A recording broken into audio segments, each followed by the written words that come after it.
सादर जय जिनेंद्र। गुरुवर के चरणों में शत वंदन नमन।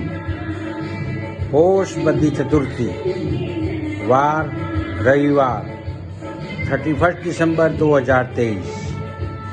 आज का वीडियो आप अवश्य देखें। प्रेमानंद जी महाराज साहब ने बताया प्रारब्ध भी कट सकता है। प्रारब्ध जो बोलते हैं ना, प्रारब्ध भी भोगना पड़ेगा।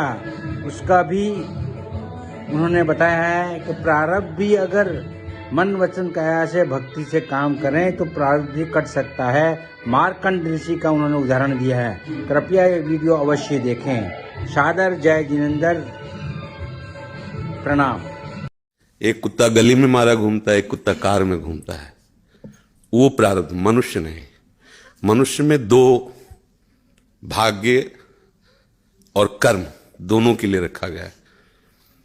अगर हमारा भाग्य जोरदार पड़ गया तो हमारे कर्म फेल हो जाएंगे, और कर्म जोरदार पड़ गया तो भाग्य को दबा देगा। ये फाइनल का मनुष्य जन्म है। इसमें ये केवल नहीं कि प्रारब्ध में जो लिखा है वही होगा, आगे कुछ हो नहीं सकता। फिर मनुष्य जन्म की दुर्लभता सिद्ध नहीं होती। मनुष्य जन्म की दुर्लभता शास्त्रों में गाई गई है। दुर्लभो मानुषो देहो। क्या दुर्लभता है? अब हमारे प्रारब्ध में लिखा है कि दुख ही भोगना है, लेकिन आपने निश्चय किया सत्संग सुन करके कि सर्व सामर्थ्यशाली भगवान और भगवान का नाम सब कुछ कर सकता है। अब सब कुछ बदल जाएगा, आपका प्रारब्ध बदल जाएगा, सब बदल जाएगा। जैसे मार्कंडे नाम के एक ऋषि थे, तो उनके पिताजी बहुत बड़े ज्योतिषाचार्य ब्रह्म ऋषि थे। तो जो ही वो पैदा हुए तो कुंडली बनाई, तो उसमें लिखा था 5 वर्ष की आयु। बड़े चिंतित हुए, क्योंकि बड़ी तपस्या के बाद ऐसा पुत्र हुआ और 5 वर्ष जिएगा। प्रारब्ध 5 वर्ष का था। तो उनका मनुष्य जन्म केवल प्रारब्ध के अधीन नहीं है, उपाय के भी अधीन है। कर्म का मतलब उपाय भी करें हम उसका। तो उन्होंने विचार किया कि इस प्रारब्ध को केवल भगवान या भगवान का कोई प्रेमी महात्मा ही बदल सकता है, दूसरा कोई नहीं। तो जैसे जैसे वो सयाने होते गए, एक एक दिन वो नोट करते पिता है। जब थोड़ा सा 3-4 के बीच की अवस्था है तो उनका, बेटा मेरी एक बात माना करो, ये गंगा के किनारे जितने भी कोई ऋषि महात्मा संत दिखा, सबको साष्टांग प्रणाम करो। अब वो बालक थे, अब संतों को प्रणाम करने की उन्होंने, क्योंकि जानते थे कि संतों की कृपा दृष्टि पड़ जाए तो प्रारब्ध का नाश हो सकता है।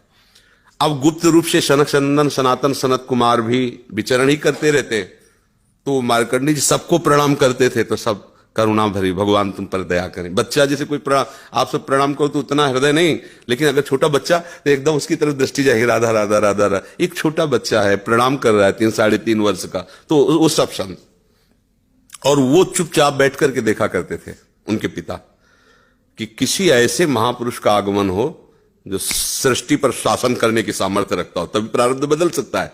छोटी मोटी तपस्या वाले से प्रारब्ध थोड़ी बढ़ता है। उन्होंने देखा ये चारों तो कुमार हैं, सनक सनंदन सनातन सनत कुमार, जो साष्टांग किया तो वो एकदम, वो भी 5 वर्ष की अवस्था में रहते हैं हर समय। उन्होंने कहा चिरंजीवी भव। बस वो खड़े हो गए, बोले महाराज ये अभागा चिरंजीवी लायक नहीं है। इसके प्रारब्ध में 5 वर्ष की आयु लिखी और चौथा भी पूर्ण होने जा रहा है, कुछ समय का जीवन है। सनकादि ने कहा जो चिरंजीवी भव तो चिरंजीवी भव। हमने उसका भाग्य देख के थोड़ी बोला, उसका आचरण देख के बोला।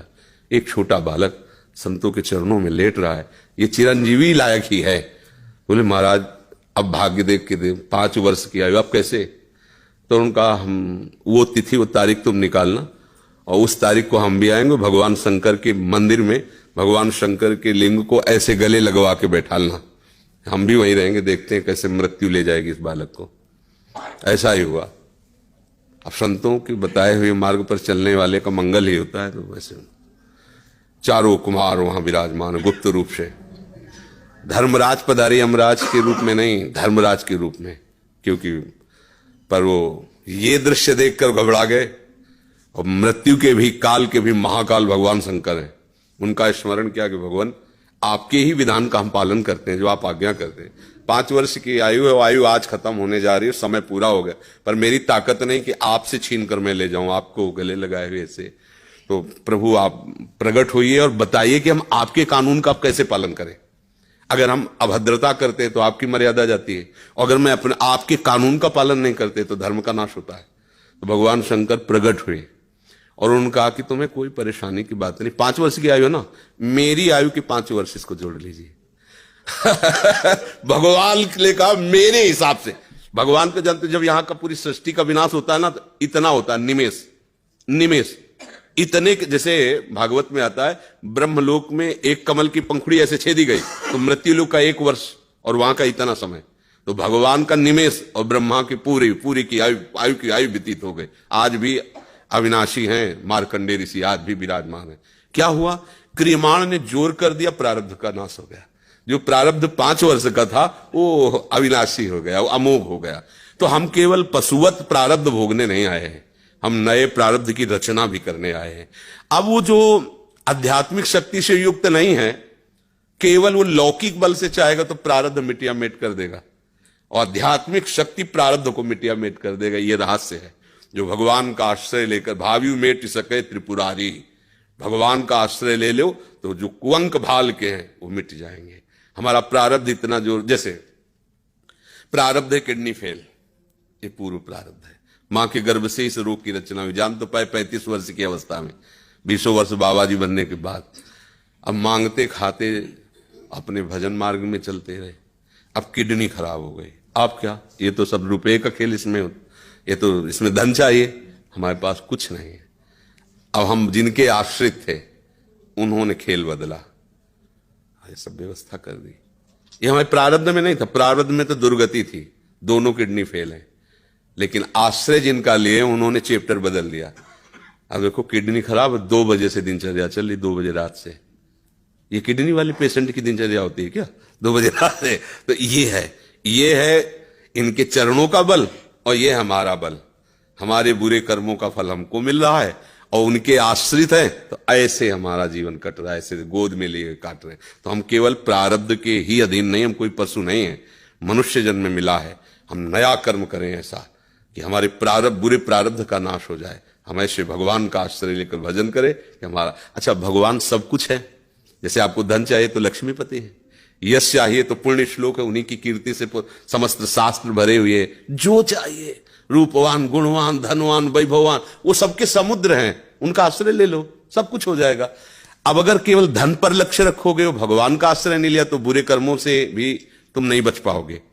अब उपाय ये करना चाहिए कि हमारे नए कर्म ऐसे बलवान होने चाहिए कि जो बुराइयां हमसे पीछे हुई वो हमें परास्त न कर पाए। अगर हम यश चाहने की कोशिश करें तो भगवान का नाम कीर्तन करें, गुण और संयम से रहें, सबको सुख पहुंचाएं, अपने आप यश होगा। और अपने यश के लिए हम दंभ पाखंड करें तो बाद में ऐसी कालिक पोतेगी कि ना लोक के रह जाओगे ना परलोक के रह जाओगे। तो हमें यश चाहिए, धन चाहिए, सुख चाहिए, तो एकमात्र भगवान का सहारा लेकर हम भागवतिक आध्यात्मिक कर्म ऐसे करें जिससे सबका मंगल हो जाए, सबको सुख प्राप्त हो जाए। जैसे हमें अच्छा भोजन चाहिए तो दूसरे की थाली से छीने नहीं, अपनी थाली का दूसरे को पवा दे। अब तुम्हारे लिए जो व्यवस्था होगी बड़ी हाई क्लास की होगी, क्योंकि वो सरकारी होगी। वो देख रहा है ना, तुम दूसरों के लिए अपने सुख का त्याग कर रहे हो, तो तुम्हें कभी दुखी देख ही नहीं सकता। दुख उसको मिलता है जो अपने सुख के लिए दूसरों को दुख देता है, दूसरे के सुख का नाश करता है, फिर मालिक उसके सुख का नाश कर देता है। और ये सबको बात लगभग पता है कि किसी को भी दुख देने से तुम्हें सुख नहीं मिल सकता, पर कोई चूकता नहीं अवसर आने पर दूसरे के दुख को दे करके और सुख भोगना चाहता है, इसलिए वो दुखी रहता है। अगर चतुरता आ जाए, विवेक आ जाए और विवेक पूर्वक को अपने कर्म को संभाल ले तो बुरा प्रारब्ध भी टल जाएगा, मंगल ही मंगल, आनंद ही आनंद रहेगा। ये भगवान का आश्रय।